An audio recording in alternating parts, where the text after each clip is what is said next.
Hi, welcome. Today you're going to learn how to open a case file with College Board for students requesting accommodations for the PSAT and the SAT. First, you need to open your web browser, and if you are not new, or if you're new to the College Board login process, you can simply go to College Board SSD, Students Services for Disabilities. Click on the link, and you're going to click on Sign in to SSD. If you've never signed in before, you're going to have to open an account with College Board, and you'll click here and you'll find more information.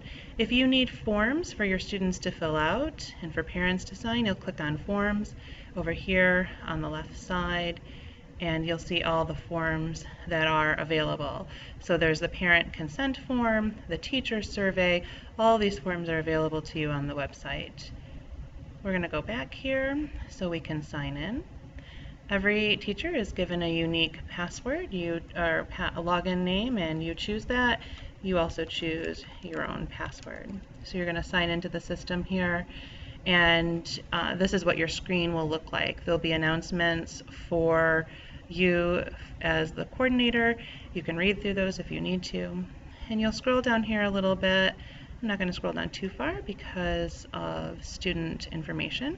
But what you'll want to do is click this button down here in the bottom right-hand corner that says Submit Accommodations Request. And this is how you open a new file.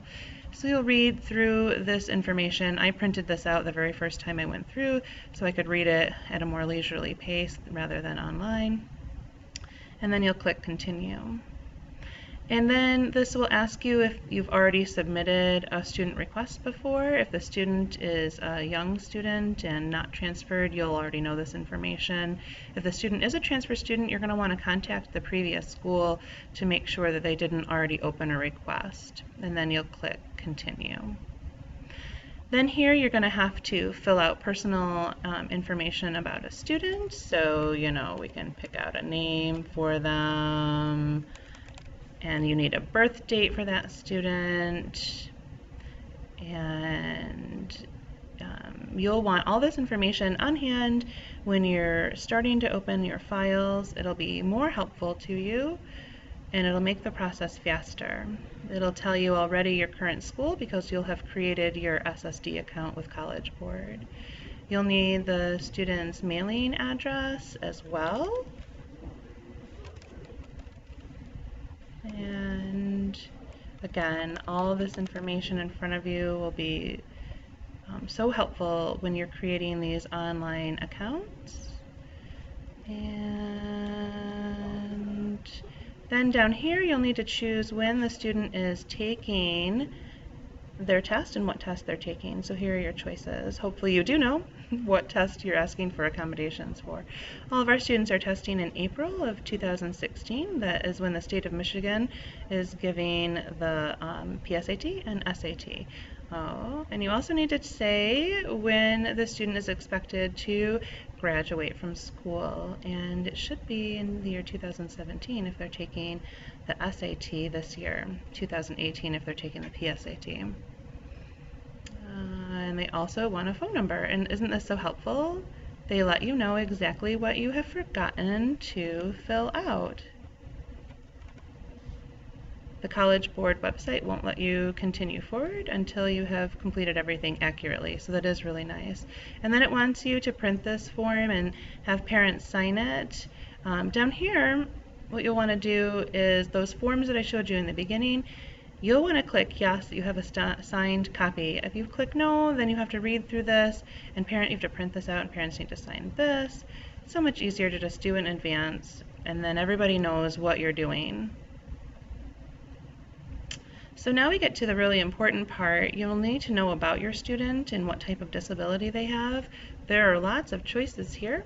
You'll use the little arrows to click down and choose the disability that best fits your student's needs. So we'll say my student is ADHD and they have combined type. Some parents you may have to call to ask to specify because there may be some other things here that you're not so familiar with. Then we'll save and continue our work. They're going to ask you how long the student has had this diagnosis. A lot of our students with IEPs, it's been much longer than 4 months when we're talking about high school students. Then we get over here to the type of accommodations that we're going to request. There's extended time, and then they ask you in which areas you want extended time. There's a reader, and it asks you what type of reader you would like. Recording answers, extra breaks, modified setting. So you'll want to choose the ones that are best for your student. And so we'll say yes. When I ask for extra time, it says, please note not all students require extra time. Yes, I know that. I'd like to move forward. And then they're going to ask you to give a quick description, and you're going to say, because of disability. You'll want to choose the best answer there. You're going to save and continue your work.